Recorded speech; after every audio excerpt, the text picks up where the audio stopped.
Nancy Cohen's got an awesome interview that she does with Chris Carter, and they talk about seeing in a spirit, and Chris explains how, you know, it's actually a natural thing, and we have to trust that first impressions that we get from a spirit man when we start to see in the realm of the spirit.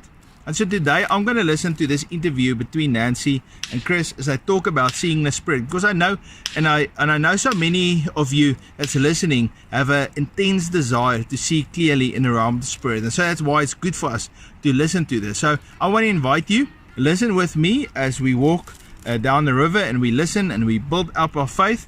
This is going to be good. So one of the things that I want to ask you, because I know that we're going to break up in roundtables, and that part of what you're going to impart is to people who say or think they can't see. Yeah. And many times, part of the teaching that I've been doing is everybody sees, but they see in a different way. Mm-hmm. And so I want you to address how you're going to encourage everyone who thinks they're not seeing to the fact that they're really seeing. Well, you did hit one of them, right? The semantics of it. Mm-hmm. So some people say they see. My wife would say that she has a perception of something, like she feels it or she perceives it. But if I press her for details, she's going to have the same number of details that I would have. But she's not going to feel like she's seeing it. She's like, well, I have the sense of this. Yeah, the sense. And if I said, well, how big is the thing you have a sense of? She can totally describe it. So semantics is part of it. I think the other part is giving people the freedom to use their imagination. And so that's an important part. Yeah. So for a lot of people, their sense of how they're going to experience heaven is that they're going to almost be a passive participant.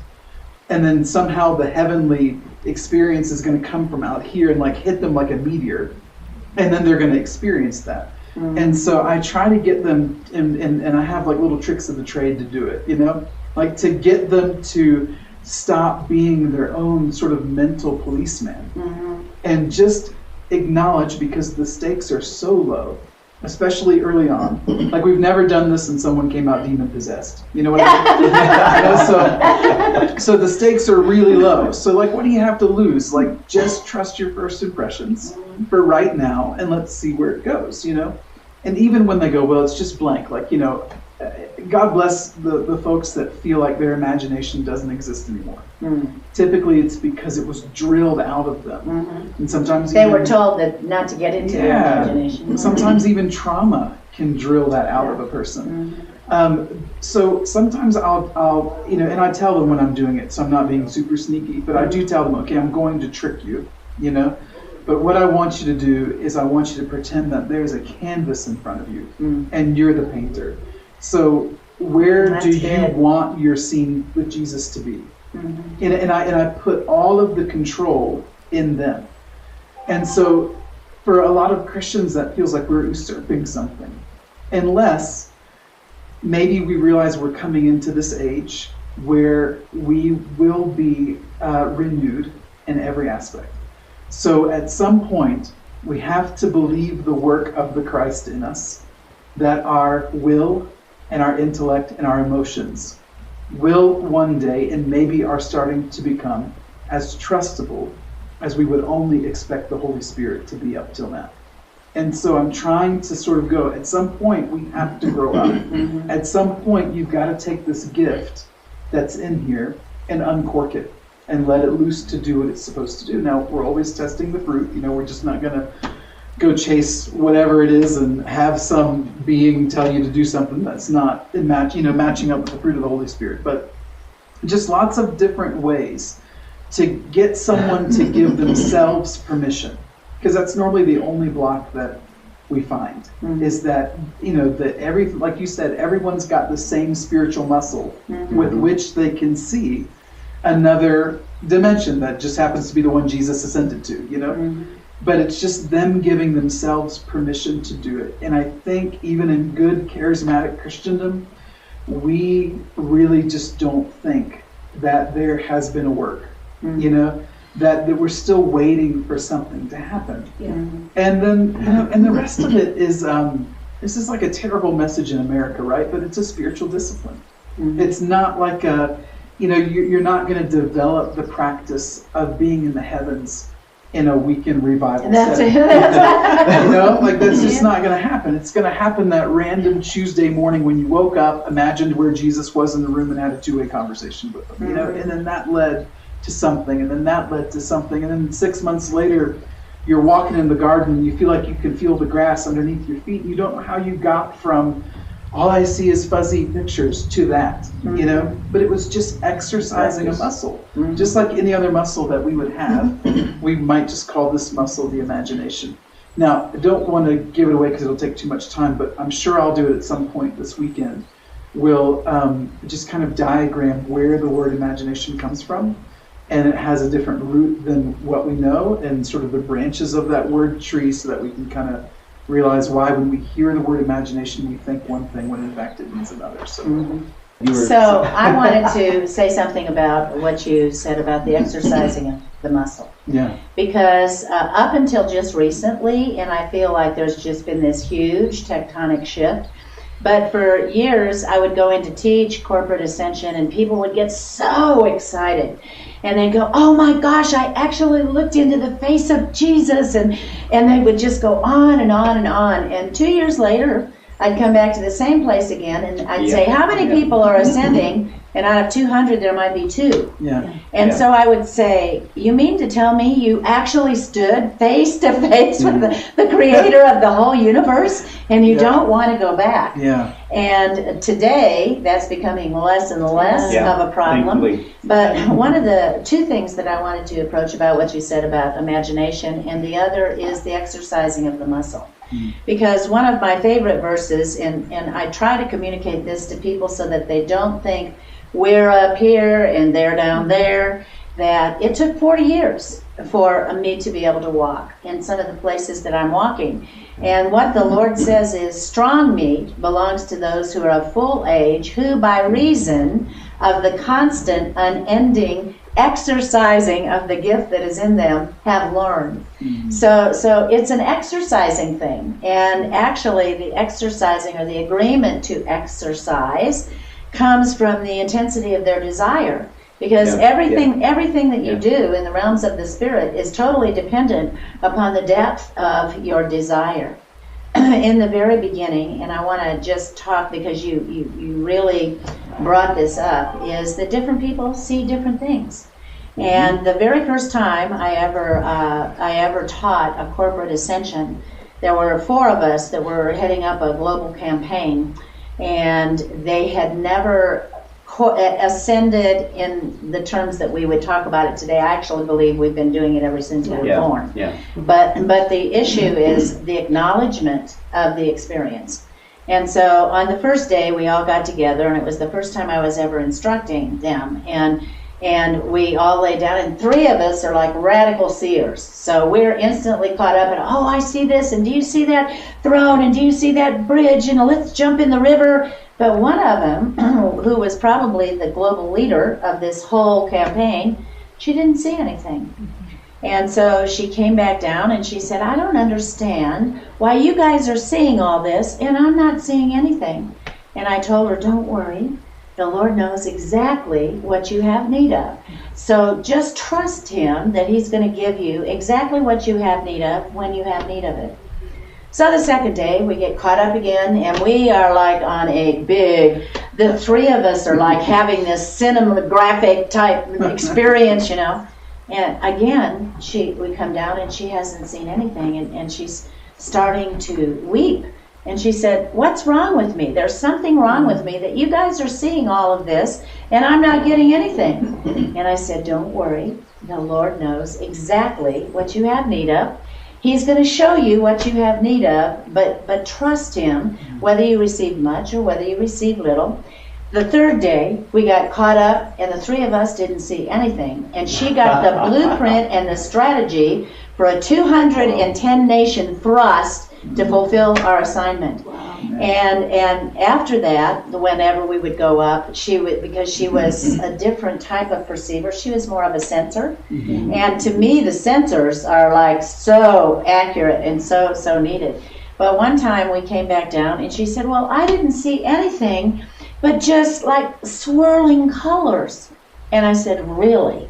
Do you have any idea what you were doing? And she said, I said, you were encountering the 7 spirits of God. Yeah. So be thankful that out of all of us, you got the maximized amount because you've been encountering the 7 spirits before the throne. Oh, she said she didn't know that because nobody ever told her that they have colors and that they're in a vortex movement wrapping her around, but she didn't understand what it was. So she thought she wasn't seeing anything, but she was experiencing the best part of the whole ascension, you know.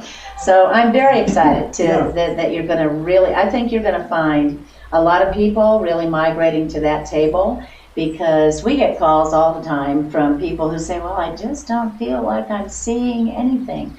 I said, well, you're there because we're going as one being with one mind, with one spirit. You're a co-participant with us, therefore you're there, you know. So I'm excited about you releasing the people, especially in the area of their imagination, because we've been trained to believe that that's wrong, and that if you're making it up, it's in your imagination and it's not really happening. Right. So Right. I'm glad you're going to clarify that. We'll do our best. Yeah. So, either of you ready or willing to just take it to another level? Another deeper level or higher level? Do you have anything you want to share or open up a little bit on? This is when you talk about the aliens. I know, I was Yeah, just the thinking aliens. that. This is where we- Exactly. One of the reasons I'm like, so, aliens. Aliens. Okay, here we go again with the aliens. I had to turn my chair because I'm like getting a kink in my neck, turning sideways. I'm like, you guys are the focus. But yeah, I'm just curious. Do you have anything that you would like to go a little bit deeper on or a little bit higher on with our audience, and that would be meaningful to them? You know, I guess one of the things that I'm not big on is again, knowledge for the sake of knowledge. Going to another conference or another video or another book just to increase my knowledge and understanding. Well, understanding, yes, but I would rather learn to activate. And what is the importance of that activation? And why do we need to do this? I mean, I got all kinds of things I'd like to say, but I'll stop there. And Well, I mean, I don't know if this is higher or lower to the side, but I think what you said about it took you 40 years. And I think it took Ian about that long, too. 28, I think. Yeah. And so I think that there's certainly a debt to people that started that Absolutely. long ago. Absolutely. Because that was a lot harder. I mean, it's hard now, right? But it would have been really, really hard. For sure. Because you're talking Nobody understood. You're talking about 40 years ago, before people are even really having a serious conversation about a fivefold ministry. I mean, and that's starting then. I mean, but really, you got that in the 90s and maybe a little bit of the 80s. You know what I mean? So, I mean, that was tough, I'm sure. And I thought that, the few times I've talked with Ian, that the same thing was true there with him. That there's really there's a debt there to people that did this far, far longer. So for me, this is a decade-long journey. That's it. By comparison, it's a very small amount. But I think because of people being obedient to do what you've done and what Ian has done, I think that really does open the door, and it makes it a conversation that we can have in a room full of other people that don't think we're that crazy. I mean, and a little crazy is okay, and but there'd be a whole room full of people that are in the same boat, and that group of people grows every single day. So I don't think that would have happened if because if we were just starting now, we would have been starting where you were 40 years ago with the questions, what's happening, and not being able to talk about it to anyone. Now we can talk about it. Now there's this whole sort of cornucopia of subjects that we're allowed to reach and have a discourse on and have activation in, that would not have happened if we were still back in the stage where we are introducing the idea to someone that it is possible to see the heavenly dimension before you die. We would be starting there. And then, this weekend we're going to cover all kinds of ground that couldn't have been That would covered. never have been Not covered. even 5 years ago, I think it would have been challenging. That's legitimate, yeah. And I just want to say that I honor you, Nancy, and I honor Ian Clayton. And Yes. whenever we're talking to people outside of this group, if they're wondering, who do we listen to or who do we, honor, I always call you the mother of the movement and Ian the father of the movement Aw, that's because so precious. you guys have been doing it longer than anybody else, and you've broken open things like Chris was just saying. You've broken open things that we never would have had access to. Yeah. And if you guys hadn't done it, we'd be plowing that ground now, Right. and we'd be decades behind. But you guys opened up that path. And let's be honest, we probably wouldn't do it. We'd probably give up. Well, there was That's not our call, so we probably would. Yeah. Well, the one thing that I really want to share with the people, though, is God is expediting His timetables. And one of the things that I've really been prophesying over people corporately, because I don't really function that much in the gift of prophecy anymore, but one of the things that I want everybody to understand is the thing that it took us 40 years to do, you'll be able to be fully equipped to do in 40 months, because the Lord is really expediting His timetables. And it does take the exercising of the gift that is in you to produce this. But back in the early days, I was called every day. I was put on the international heresy list. People would come to me. There's a list? Yes, there is a list. And people would come to me and accuse me of teaching New Age. Well, you should be. You hang out with us long, you'll be there, okay? Alien conversations. Yeah, alien conversations. But the assault was, well, you're just teaching New Age. And so, not knowing any better, I would crawl into the prayer closet, crying to the Father, Lord, they're saying that I'm teaching New Age. Is it really, really true? And He just laughed. And He said, well, after all, my darling, it is a New Age. Yeah. And then the next accusation was, well, you're just nothing but a mystic. And I thought, well, that's not good. So I'm crawling into the prayer closet. Lord, they're saying I'm a mystic. Is it really, really true? Am I really a mystic? And He said, do you know what that is?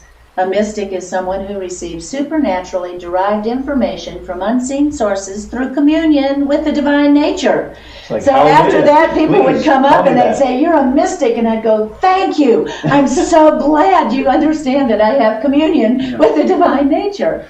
But because many of those accusations came from not pew sitters, not lukewarm Christians, but I mean nation-shaking apostles and prophets that are people of great substance and muscularity and density in the realms of the Spirit, I went through an extreme struggle over that, because when people of that high a level of authority say those things, it actually has big impact. Yeah. Sure. And so I went through 6 months of very intense internal examination, because I thought, Lord, if nobody is hearing what I'm hearing, I have to be deceived. Because there is a wisdom in a multitude of counselors, and if nobody's hearing it, then I better get out of the ministry, because I, having spent 18 years doing deliverance, I knew that the whole purpose of a spirit of deception was to deceive you until you don't know you're deceived.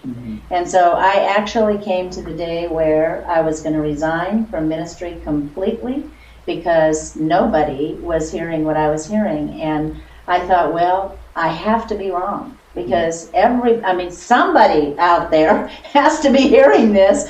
And I just never, until I met Ian, never found another person that could even bring any credence, because I'm very experiential and he's very technical.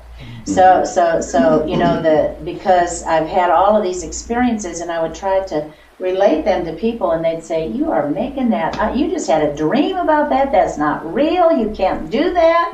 And so, but the good news for people today is we've now transitioned into a whole new realm. Yeah. And like you say, when there are forerunners out there, Jesus was a door. He said, I've gone in advance, I've opened a door, I've prepared the way for you, that wherever I am, you may be also. We likewise are called to be doors and gateways for other people to have access to the things that He has deposited in us. But the good news for you is it's not going to take you 40 years. Amen. I hope you enjoy this. It is good for us to listen to Nancy and just kind of open up our mindset. I know a lot of people don't understand always what she has to say, and we still have to feel and experience and see what she has experienced and seen. But I think it's good for us to expand. And so I want to invite you, hit the like and the subscribe button, and also you can hit that playlist. In the next session, we're going to listen to another interview again where Nancy was involved. And in this interview, they were talking about the Great Reset, and I'm sure you've heard about the Great Reset, but there's also a heavenly Great Reset that's going on right now parallel to the demonic Great Reset. And so the Lord wants us to get in on what He is doing today. So I believe that's going to be a blessing to you. I want to invite you, join me for the next session. God bless you. It's all around me.